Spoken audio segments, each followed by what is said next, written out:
Bigo pa ring mahanap ang negosyanteng si Atong Ang nang halugugin ng mga otoridad ang umano'y beach house niya sa Zambales. Nakatutok CJ Turida. Bitbit ang arrest warrant para kay Atong Ang mula sa Santa Cruz RTC. Tinungo ng NBI, NCR at NBI Olongapo ang umano'y beach house ni Ang sa Barangay Pundakit, San Antonio, Zambales. Hinarap sila ng caretaker at pinapasok ang 5 operatiba base sa pakikipag-ugnayan ng caretaker sa telepono sa kanilang abogado.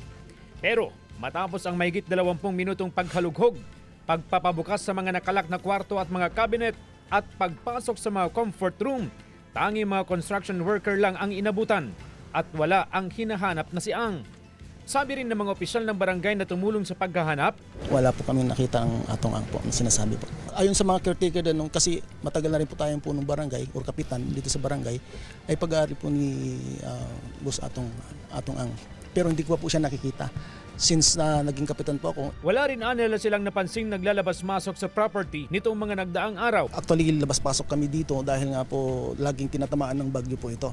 Wala naman po kaming kahinahilalang nakikita bukod sa paggagawa lang ng construction. Dahil bigong matagpuan si Ang, ipinareceive na lang sa punong barangay at caretaker ng property ang arrest warrant na para sa kasong kidnapping at serious illegal detention. Sir, gusto lang namin matanong, ito ba yung pagmamayari Atong Ang? O ano po?